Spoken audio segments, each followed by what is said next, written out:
pain plus reflection equals progress. If you take away reflection out of that equation, all you're left with is pain, and there's no progress.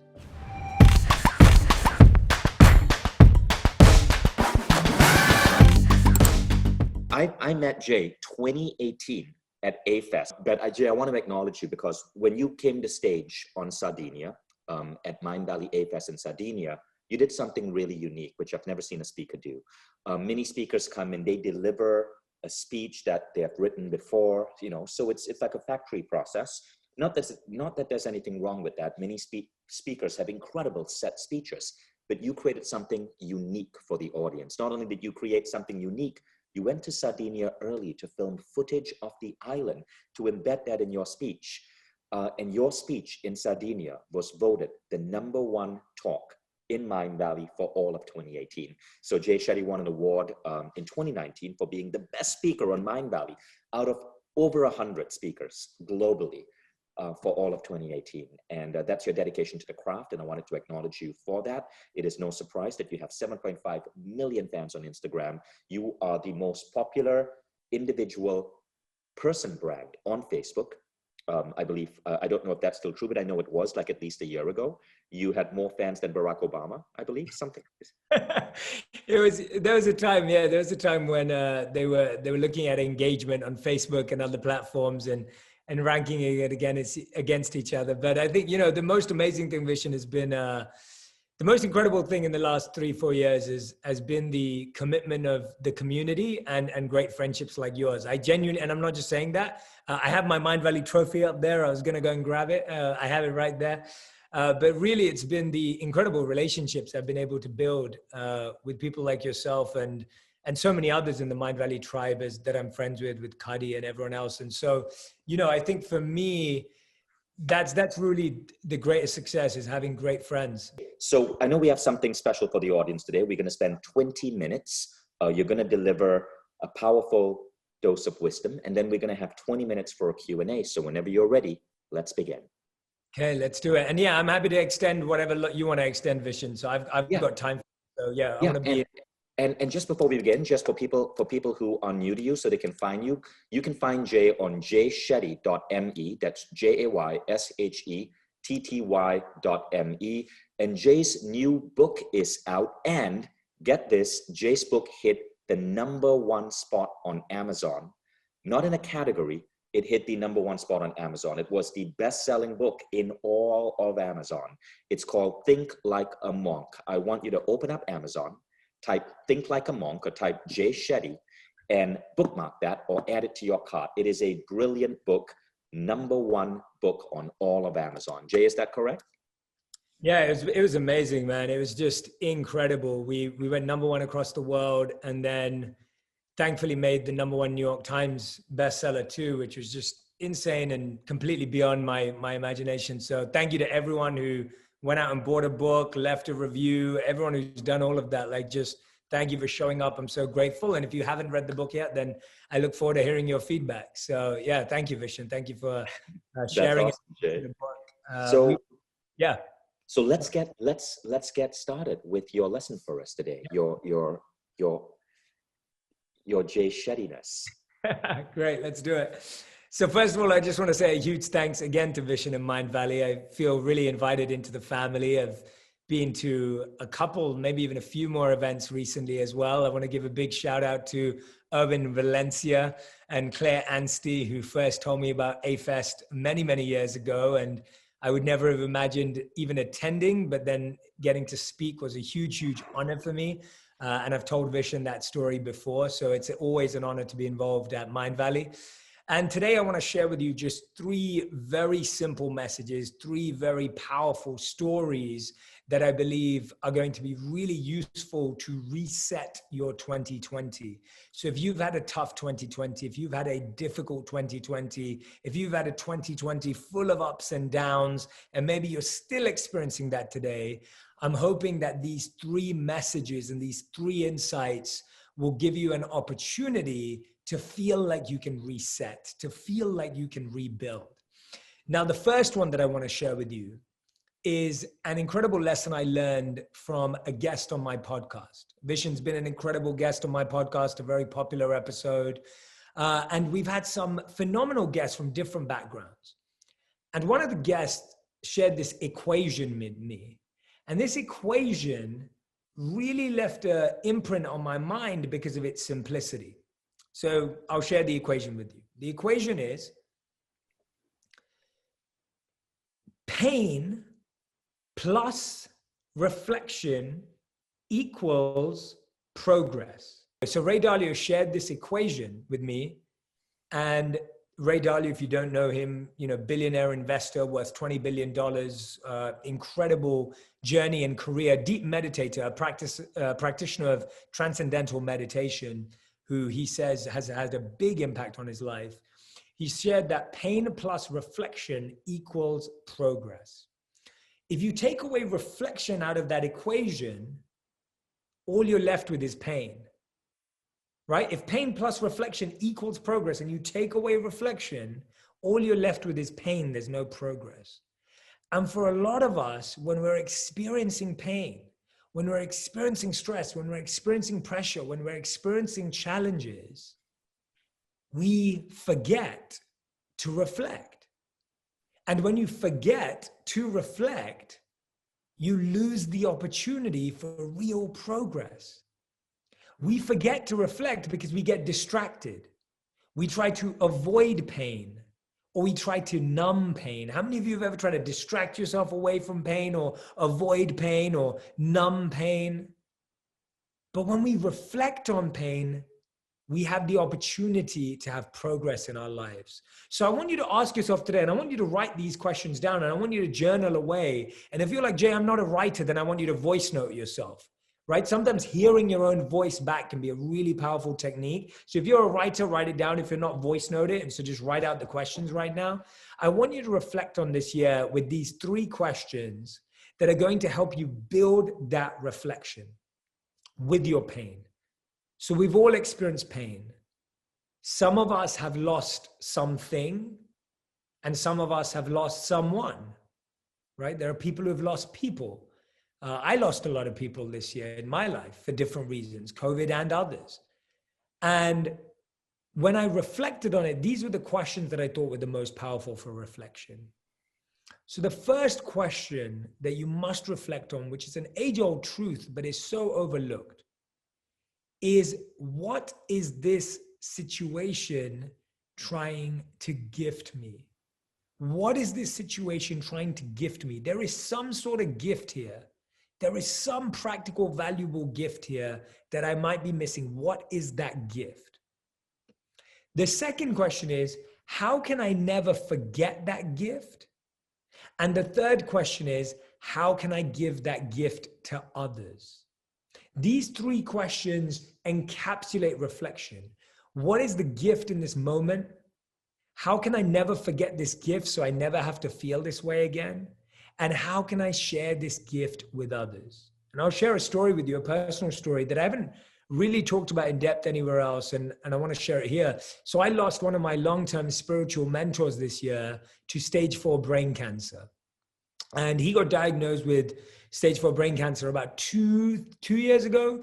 He was based in London. I'd known him since I was about 12, been really close to him since I was about 18. And he was a very close family friend as well, and an incredible spiritual guide. And when he got diagnosed with brain cancer, it was a shock to all of us because, he lived a healthy lifestyle. He meditated, he practiced everything, but this was just the way of his life. And it was really tough to understand what the gift was in this scenario. Now, here's the amazing thing. When you're experiencing stage 4 brain cancer, in his particular condition, he lost his short-term memory and his long-term memory was impaired, but not lost. So if he would see me, when I would visit London in the past couple of years, when he would see me, he would say, Jay, it's so good to see you. And then literally 20 seconds later, he'd be like, Jay, it's so good to see you, because that's where his short-term memory was at. And so he still knew who I was. He'd recognize my face and he'd recognize what, our relationship in the past, but it was much harder for him to hold on to that conversation. And when he passed away this year, I wasn't able to fly back to London because of the pandemic. And so I wasn't able to attend his funeral, which was really tough for me. And again, I kept asking myself, what's the gift in this situation? What's the gift in this situation? And when I continued to reflect, because I didn't just want to live in pain, I wanted to ask myself, I wanted to move into that reflection element. And here's the interesting thing. Thich Nhat Hanh, an incredible monk, he talks about why we choose familiar pain, he says, over unfamiliar pain. We would rather choose the familiar pain of I'm sad and I'm upset to the unfamiliar pain of exploring and reflecting. So we'd rather stay in the same place and repeat the pain that we're used to than open ourselves up to a new kind of pain that could actually heal us. And that's why we stay stuck. So let me ask myself, what is the gift in this? I realized the gift in it was to value and cherish every moment that I have spent with this incredible teacher. The fact that I, on this planet, was lucky and fortunate enough to have this time with him was the greatest gift I could ever have asked for. Let me not forget that gift, because I have lost the gift of the future time, but let me not forget the gift of the present and the past time we had. And that was the gift in the scenario that I could learn. It may not be a gift that I wanted, and it may not be the gift that I would have asked for, but it was the gift that I needed and the only way that I could process this. Now, the second thing was, how do I never forget this gift? I never forget this gift by sharing this story, by talking about him, by celebrating him. And here's what I want to celebrate about him. Even when he was struggling with stage 4 brain cancer, all he would ever do if anyone met him was thank them for their service. He would be grateful to them. Imagine if your broken record mind only thanked people because that's all that was left. When everything was stripped away from his brain and his mind, all he did was thank people when anyone approached him. It's absolutely phenomenal. And then how do I give this gift to others? I try to ask myself every day, what was a quality that he lived by that he would love me to live by? What is a quality that he lived by that he would love for me to live by? Because if I do that, then he's living with me every single day. He's present with me every single day.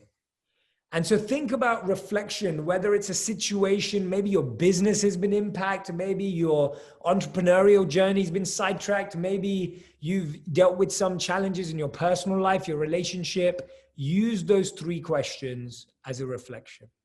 Now, Jay, 2 more stories. Oh, sorry, go ahead. I was just going to say, there was something you said that I thought was so powerful, so powerful. It was something along the lines was, what was a quality about him that you acknowledge, that you can embed into your life? Because when you have that, he lives with you every day. And there was something truly, truly, truly powerful there that really touched my soul.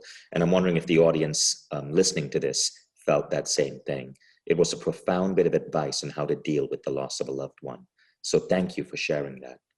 People are saying, I felt that too. Yes, beautiful, absolutely.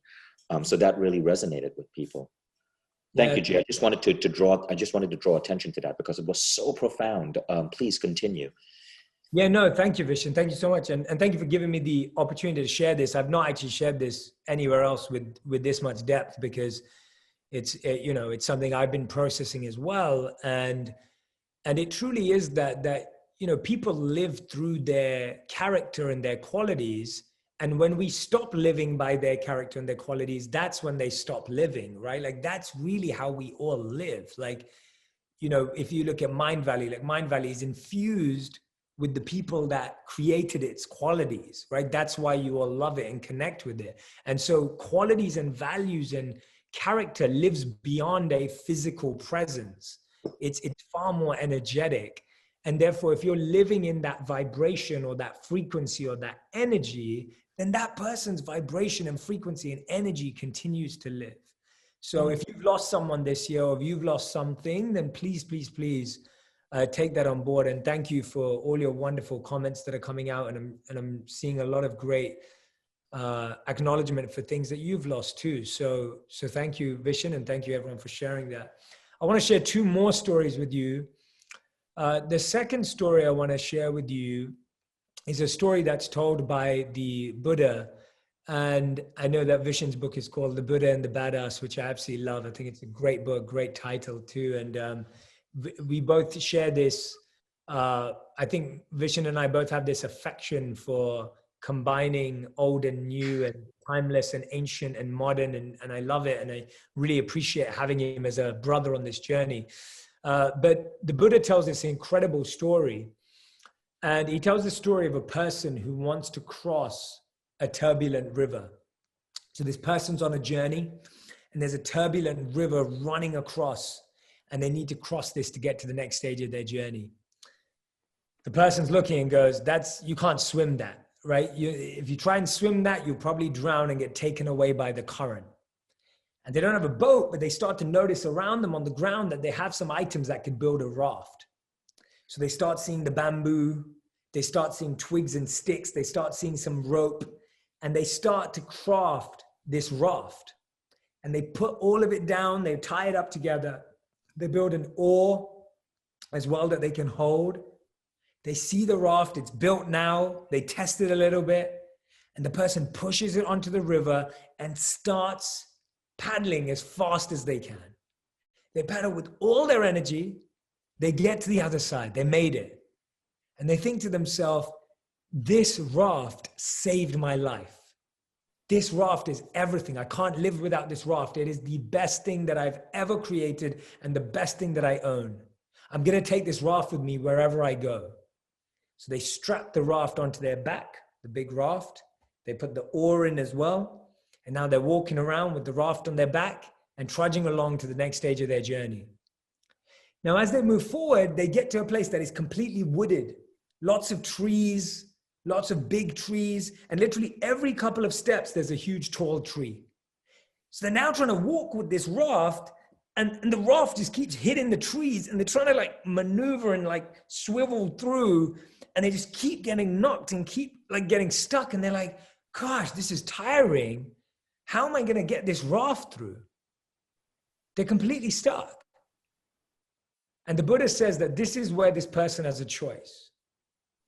They have the choice to realize the raft was a useful ally, but for me to move forward, I will have to let go of the raft. The very raft that saved my life at one point in time, I have to let go of to be able to pass through these trees carefully. And knowing that I can always rebuild the raft because I have the knowledge, but I have to be comfortable to let go so that I can move forward. Often we think of letting go of things that are not useful to us, that are negative for us. But sometimes it's the mindset that saved us in the past that's no longer relevant and current right now. What we all experienced this year is so challenging, is so unpredictable. No one could have been prepared for this. Like no one's mindset was prepared for this. No one had any idea this was happening. So what are the things, and ask yourself this question, again, reflection, ask yourself the question, what are the things that you need to let go of? What are the mindsets that may have served you in the past, but are not going to serve you in the future? What are the habits that may have served you in the past, but are not going to serve you in the future? What are the habits that you know are really useful, but then don't apply this year? Which are the ones that, like this raft, you have to let go of to be able to move forward through the trees? So that's our second reflection. And Aidan says a great statement, says, reminds me of the quote, what got you here won't get you there. You're absolutely right. That's exactly it. And recognizing which parts of it you have to let go of, that really is wisdom, knowing what to let go of and what to keep. And right now is that time where we need to figure that out. And the third and final story I want to tell you is actually one that was shared with me by Ozan Varol, who's the writer of a book called Think Like a Rocket Scientist. And he shares this great study in this book, or experiment in this book, that was completed by Stanford University. And in this study, there was a professor named Stelig, and this is called Stelig's $5 challenge. So Stelig came into the university college room and challenged all of the students in the room, Stanford students, said, I'm going to give you $5 and I'm going to give you 2 hours. And you have to make as much money as you possibly can with $5 in 2 hours. And then you'll have 3 minutes at the end to present what you did, why you did it, and how you did it. So now these are all Stanford students. They're pretty smart. And so they start thinking, what can we do? So some of them, they go, okay, this $5, maybe we can buy a lemonade stand and some lemonade, or maybe we can do a car wash. So with $5, you can probably get 1 bucket, 1 sponge, and a bit of washing up liquid for the cars. How many cars are you going to wash in 2 hours with 1 bucket and 1 sponge? They didn't win. The team that made lemonade, how much lemonade are you going to make with $5? Maybe 100 cups if you're lucky, maybe 50 cups. What, you're going to sell them for what? $1 each if you're lucky, 50 cents, 25 cents? They didn't win. Now the second team realized that the $5 was a distraction. What they really had that was a value was 2 hours. They really had 2 hours to make as much money as they could because the $5 was just a waste of time and a distraction. So what they did was they booked reservations at all the top restaurants around Stanford University, and they sold the time slots to corporate companies who have corporate events at these fancy restaurants. So they would call up the company and say, hey, have you got a dinner tonight? We've got a 7 p.m. reservation at the hottest restaurant in town. Do you want it? And they would sell it. They did pretty well and they made a lot of money, but they still didn't win. I'll tell you the team that won. The team that won realized that not only was the $5 a distraction, but the 2 hours was also a distraction. The reason is they realized the most valuable thing they had was the 3 minutes presentation in front of a group of Stanford graduates that they all had been promised at the end. What the team that won did is that they sold that 3 minutes to a company that wanted to recruit Stanford graduates. And they were allowed to give a 3-minute presentation in front of all the Stanford graduates to talk about their company. And that's how they used their 3 minutes. They made $650 in 3 minutes and they won the competition. Now, why am I sharing this with you? I'm sharing this with you because I think in this year, in a year like 2020, there are lots of $5 and there are lots of 2 hours. There are a lot of distractions. There are a lot of things that are taking away from what essentially matters to us. For you, it may be your family. For you, it may be your meditation practice. For you, it may be your self-development journey or your journey of growth. For you, it may be your passion you just started or your purpose that you're looking for. For you, it may just be a company that you started. And that may be what really matters to you. But there's all these distractions in 2020. There's all these other things that are competing for your attention so much that you might actually just miss it. And so I ask you to reflect, what is something that's truly meaningful to me that I'm not giving enough energy to? Not time, not effort, energy. What is it that is deeply purposeful and meaningful to me that recently I haven't given enough energy to? Because it is that thing that is your 3 minutes to winning versus that $5 and that 2 hours of a distraction. So those are my 3 stories, 3 messages on reflection, starting with Ray Dalio's message of pain plus reflection equals progress. I gave you 3 questions to reflect on. The second question was the Buddha story about the person who's trying to cross a river and needs to figure out, what do I have to let go of? And ask yourself, what do I need to let go of that's not serving me anymore? And thirdly and finally, what is your distraction? Don't get lost in trying to chase that $5 or that 2 hours. What is your 3 minutes that will change your life?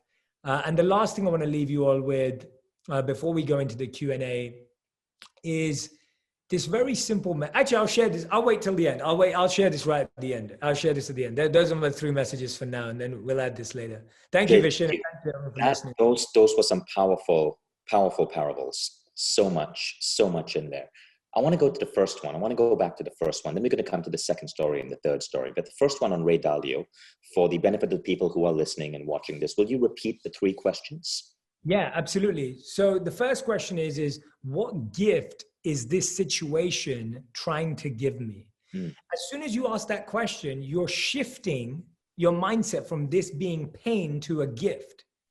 And as soon as you shift that mindset to a gift, and you think, the best analogy for this is, imagine lots of people turn up to your birthday party and they give you gifts, but you don't like the gift, right? You're like, oh, this is not really me. But the interesting thing here is you still know it was a gift. And so you have some positive sentiment to that person that at least they tried, right? Whereas if someone came into your house and broke something and damaged it, that's definitely a negative thing. And you don't see it as a gift. So the first thing is you may get a gift from life that you don't want, but asking yourself, what is this trying to gift me, changes your mindset to be like, what is the gift? What is the gift? Let me look for that Easter egg. Let me look for that gift. What is the gift in this scenario? The second question is, how do I never forget this gift? The reason why I add this is most of us have to keep learning the same lessons in life because we forget them, right? We mistake them. We don't remember them because once we learn the lesson, we do it mistake again and we feel it again. And the third and final lesson is, how do I give this gift to others? Because it's important that when we're sharing it, when we're passing it on. So the example I was giving is I shared the story of my mentor. That's the way I'm giving that gift to others of his gift and the gift that I've gained from that experience by sharing it, by giving it away. So those are the 3 questions. I see. So I want to share a story from my life. And I'd love to hear a story from your life of these 3 questions applied during COVID. So when COVID hit me, I was in Malaysia, guys. And in Malaysia, it was really strict. The government put the entire country in about, I think it was around 10 to 12 weeks of full lockdown. You couldn't leave your house. 14 joggers in my neighborhood were arrested. You couldn't even jog. You just had to stay at home. All the offices were shut down. Now, what many people didn't know is that a month before COVID, I had bought a beautiful new space to turn into a gorgeous office for 70 people. And so all of a sudden, our offices were completely shut down. I was panicking because I had 250 team members who were now locked at home. And these were people from all around the world. We had an office. We literally had just signed the lease. I owed a lot of money to the banks, yet we couldn't use the space. And the bills were just piling up. The second whammy. And the third whammy was I was supposed to move into a new apartment. I was supposed to move in 2 weeks. And then the lockdown hit and construction was frozen and I had no place to stay. So I was staying in a tiny little room in my ex-wife's apartment. And so my entire life was thrown into disarray. Now, the first thing is that, what was it trying to gift me? And maybe, I bet all of you went into some sort of life disruption in COVID. The first thing was that it gave me the gift of focus. I had nothing else to do. I was in a tiny room. I had to focus on my business, like with no distraction, like nothing before, to make money to pay this rent that was bleeding us, to make things work. And I had to focus on how to create new systems for the entire team to collaborate virtually, because we now had people scattered all across the world. Now, the funny thing that happened was, as I discovered these gifts, the business became hyper efficient. Mind Valley literally became hyper efficient, and we came out of those 12 weeks with the largest performance, the best performance we had ever had as a company. Sales went through the roof, profits were through the roof. It was the best performance we had ever had as a company. Now, what did I do to not forget the gift? All the systems and the tools. So for example, we moved our company to a tool called Airtable. I don't know if you've heard of Airtable, but it's a brilliant company that lets you code without knowing how to code. So I coded all of these different applications to run the business. And then I started teaching that. And in fact, I got so good at it, I'm now teaching my entrepreneur friends. Next week, I'm doing a class for about 100 entrepreneurs for free to teach them how to bring Airtable to their business. I just want to serve. I want to serve my entrepreneurial friends. And so that was how I applied question 1, 2, and 3. The result was the business grew. But the biggest thing, guys, was this. By being able to automate like that, even though I was so frustrated with COVID, it gave me freedom. I no longer have to live in Kuala Lumpur. I now work from home. I'm living in Europe. I relocated my children here, my entire life here. And I've always wanted to live in this medieval city, Estonia. I never could because I thought I had to be in my office with 250 people. Now I know that was an illusion. And so COVID ended up being the best thing that ever happened to me. That's amazing. That's incredible, Vishen. Thank you for sharing that. It's such a powerful example. So I share that only to put into practice what the beautiful lesson that you just shared. Yeah. Jay, let's go on to the second story. And I'd love to ask you, that second story was about what do you have to let go of? I'd love to have to hear what you experienced. What did you have to let go of in this past 6 crazy months?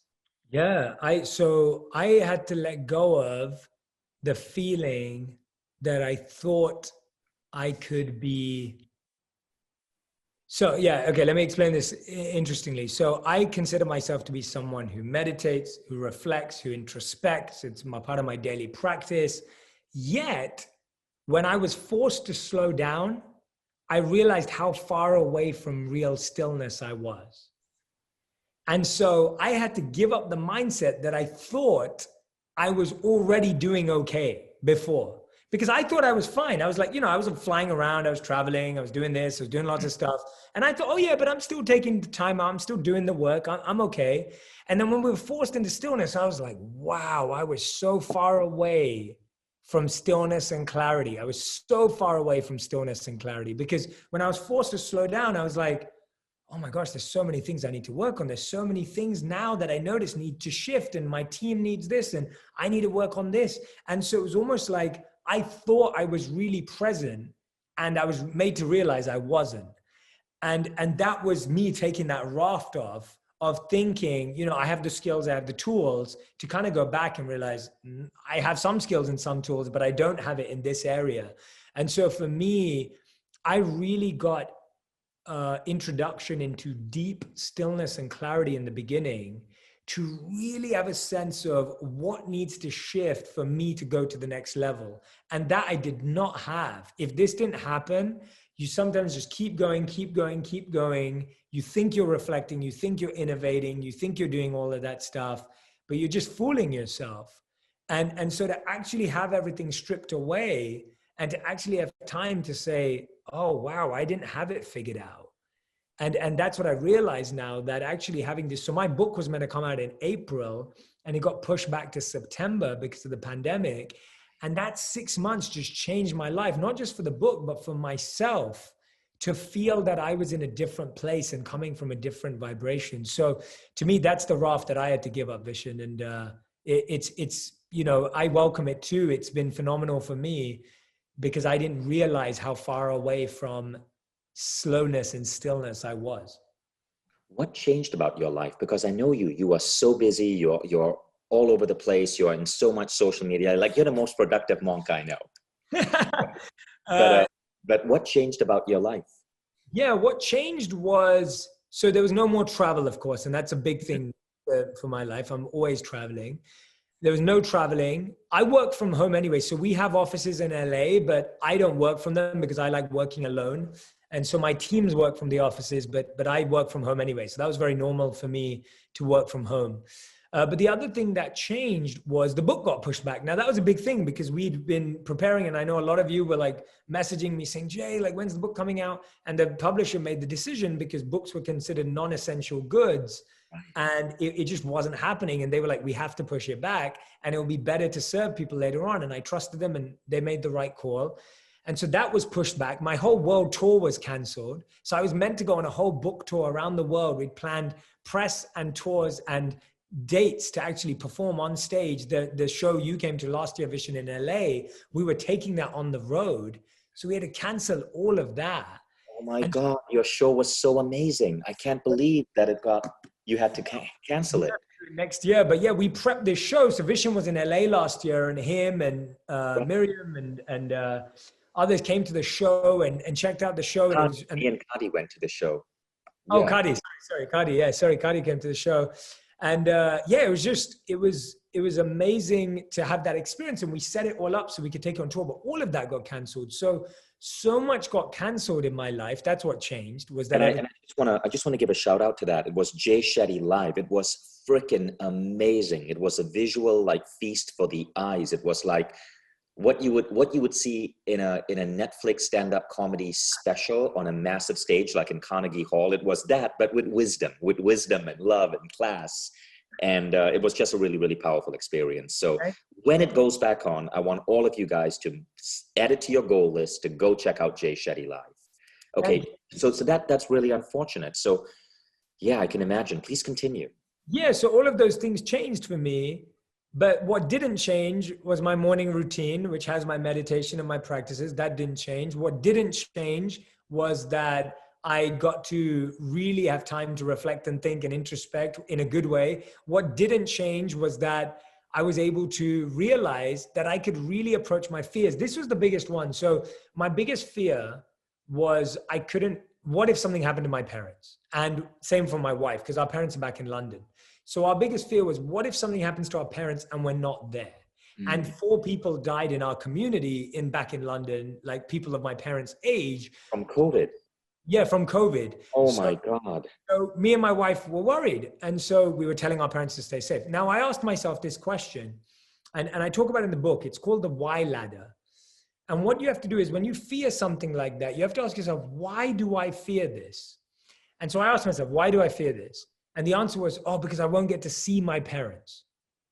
Again, you ask yourself, why do I fear that? I fear that because I love them and I want to spend time with them. Why do I fear that?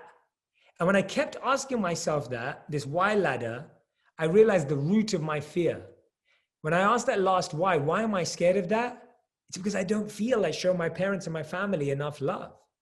That's what I was really scared of. At the top, it felt like I was scared of what if something happens to them. But at the root of it, I was scared of I'm not showing them enough love right now. So I realized I can have game nights with them. I can message them. I can video call them.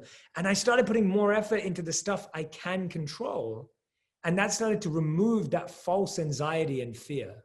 So that was huge for me. Oh, wow. Okay, that's another profound dose of wisdom.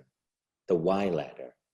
Gosh, I love all the different ideas that come out when you're teaching. Thank you. Brilliant. Thank you. No, I just really don't want us to waste time on the surface level anxiety and worry that often isn't what you're really worried about. And if you don't address the root of the issue, then the monkey mind just takes over, right? You just get lost swinging from branch to branch and you ignore the root. So Jay, I want to ask you this question that came in from Sabin Karma. This is the highest rated question, the number 1 rated question right now from the audience that's watching us live. And before I get to the question, for those of you who are listening on the podcast, the live audience here is part of Mindvalley All Access. These are the top Mindvalley students. They have access to everything Mindvalley, from Mindvalley University Tallinn to Ombana app to Mindvalley mentoring to all our quests. Go learn more on mindvalley.com/access. I believe it is the single greatest investment you can make in yourself on the planet. So back to Sabin's question. Sabin's question is, Jay, what ultimately makes the difference between suffering that transforms and suffering that destroys? Wow, that's a really, really powerful question. No wonder it was the top rated question. So suffering that destroys is where you allow something to consume you and you allow everything in rather than letting what's truly powerful and useful in. So the problem with pain is we do 2 extremes, or suffering. Let's take your word, suffering. 2 extremes. One extreme is you avoid and ignore the whole thing. It just gets bigger and it comes back at you later. The other extreme is you let all of it in. You just take all of it and then that destroys you, because not all of your suffering or pain and fear is useful and healthy. The balance, the middle ground, is taking the parts of the pain and the suffering that are useful to understand so you know what you're working on. So the example I just gave is an extraction tool to make sure that you extract from your pain and your fear the parts that you can actually control. So suffering that transforms you, as you said in your words, is where you focus, as Stephen Covey would say, on your circle of influence and what you can control. Suffering that destroys, as he would say also, is when you focus on what you can't control. So if you're constantly obsessed by when is COVID going to go away, when will there be a vaccine, and you're not in the healthcare industry, when will I be, if you completely let your mind do that, you'll just destroy yourself, because you don't control any of that, and neither do I. But if you're like, can I show my family love today? Can I start my passion today? Can I work on my self-love today? These are all things that you can do right now. And that is where pain and suffering and fear don't have the opportunity to destroy you. So that's how I would look at that question. I love that. I love that. And I think that kind of ties to the third story, the distraction. Yep. Recognize what is the distraction. I noticed something you kept coming back to, your daily routine, right? Mm-hmm. You mentioned that at least twice. In fact, another really highly rated question from our audience right now is on your daily routine. Let me just see who asked the question so I can acknowledge them for their insight. It was Humaira. So thank you, Humaira. So Jay, I'd like to ask you, because I know that you're good at blocking out all distraction and focusing just on your daily routine. Would you share some of that routine with us? Yeah, absolutely. So I summarized it in my book to make it even simpler. And it comes in the form of the acronym TIME, T-I-M-E. And I believe everyone needs to make time in their day. And even if in the beginning, it's just 5 minutes of each of these, it's 20 minutes. So the T is for thankfulness. I believe that your first thought of the day should be a thankful thought. And the way to make your first thought of the day a thankful thought, and I know, Vishen, in your meditations, you also encourage gratitude deeply, is that a thankful thought, studies show that when you're present in gratitude, you can't be anywhere else. So you can't be in a grateful state of mind and an envious state of mind. You can't be in a grateful state of mind and an angry or an anxiety state of mind. So a lot of us wake up with anxiety. But what if you transform that to wake up with thankfulness? And if you woke up with gratitude in your first thought, now you may say, well, Jay, how do I do that? Write it down before you go to bed. What is your thankful thought that you want to wake up with? Often I'll go to sleep and your evening routine is as powerful as your morning routine.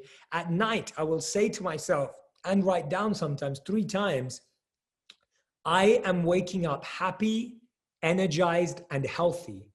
What I'm doing is I'm programming my mind the night before. When you set an alarm to wake up in the morning, you don't set the alarm in the morning, you set the alarm the night before.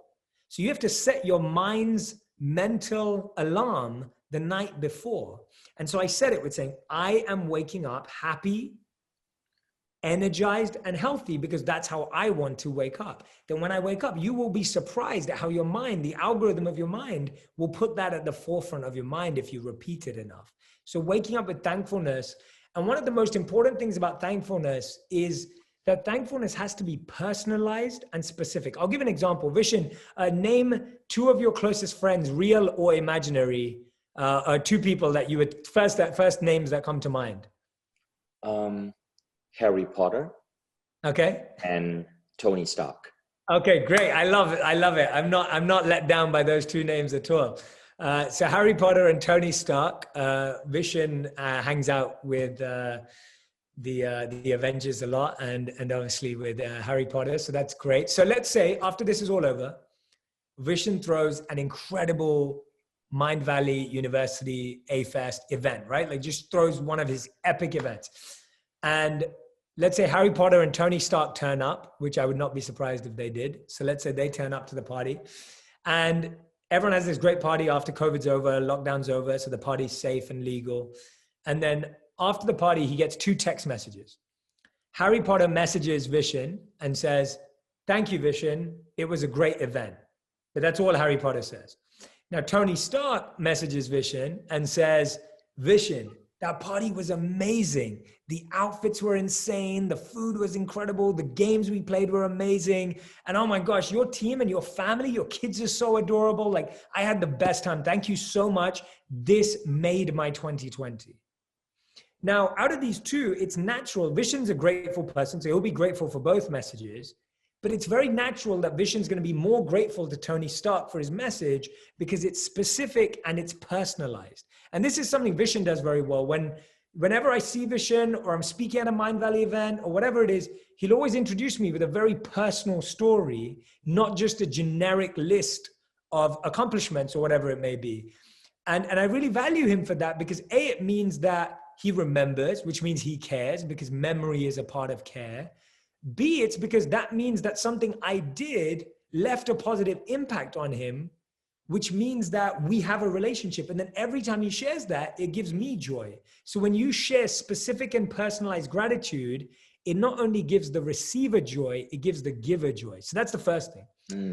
I stands for inspiration. You have to feed your mind with inspiration daily. It could be exactly what we're doing right now. It could be a podcast. It could be a paragraph of a book. What I like doing sometimes is writing down my favorite quote and I stick it on a Post-it next to my bed and I wake up and I read that first thing in the morning. That way my mind is automatically in the positive. So a lot of us, 80% of our studies show, look at our phone first thing in the morning before we look at our kids or our partners, and last thing at night after we see our kids and our partners. So let me just show you this. If you had a good night's sleep and you wake up at 0, when you wake up to news, notifications, negativity, and noise, you're now at a -5 in the morning. You spend the rest of the day trying to get back up to 0. The day feels like a struggle. You start your day with thankfulness, with inspiration. I'm going to tell you a few more. You end up your day with a +5. Now, even if the day was tough, you end up at a +2. And that's what it is. You're putting your shield on in the morning. So inspiration, one of my favorite, I'll tell you 2 of my best inspiration habits. I'd say probably about 7 years ago, I used to listen to Steve Jobs' Stanford commencement speech every single day. Every single day. I knew pretty much, at that time, I knew the whole speech off by heart. It is, in my opinion, one of the best speeches ever given for pursuing your dreams. I recently interviewed Matthew McConaughey for my podcast, and I was telling him that at one point, I listened to his Oscars acceptance speech from 2014 every single day for 30 days because it's such a phenomenal speech. It's 5 minutes. It's a 5-minute speech, but it is so inspiring. And so these are some inspiring habits that change your thoughts on what it means to be inspired. M is meditation. You all know a lot about meditation. At the base of it for me, meditation is just checking in with yourself. It's just being present with yourself. How often throughout the day are you doing that? And of course, if you're a serious meditator, then you're doing breath work, visualization, mantra, etc. So that's a big part of my practice. And the E is exercise. This was one that I only added properly, if I'm completely honest, in the last 2-3 years. It was something I ignored for a very long time. When I was a monk, we did yoga. And then when I left being a monk, I kind of just didn't really focus on my body, to be honest, because I just was so focused on my mind and didn't really think about it. And when I married my wife, who's so focused on just fitness overall in her life, she reintroduced me to exercise, and exercise has transformed my life. I'm not doing it to look a certain way. I'm not doing it to have a certain type of body. I'm doing it because I want to feel good and I want to live longer. And I don't want to die because of my own fault, right? Like that's basically it. Like I'm okay with dying, but I don't want to die because I didn't take care of myself. And so I just want to put myself in the best possible state. So thankfulness, inspiration, meditation, and exercise. 5 minutes a day will change your life. And the more you do, the better. Amazing. I love that. What a beautiful way to remember it. TIME, time. Jay, I know that's all the time we had today. Guys, thank you so much for joining us. If you are listening to this on our podcast or watching this on our YouTube channel, please go to jayshetty.com, JAYSHETTY.me. And don't forget to follow Jay on Instagram and Facebook. I rarely recommend Facebook, guys, but if you have to be on Facebook, there's only one thing you should be looking at on Facebook, Jay Shetty and Mind Valley and Vishen Lakhiani. But the rest of Facebook, probably bad for your mental health. But follow Jay on Instagram. His Instagram account is insanely good, insanely good. It's funny, it's inspirational, it's super positive. And finally, open up Amazon right now and check out Jay's book, Think Like a Monk. As I said, it hit #1 in the New York Times, and it hit #1 on Amazon across all books globally. This is a remarkable book. So go ahead and check it out. Think Like a Monk by Jay Shetty. Jay, thank you so much. Thank you, Vishen. Thank you so much. And thank you to everyone who's been watching today, and so grateful to spend this time with all of you.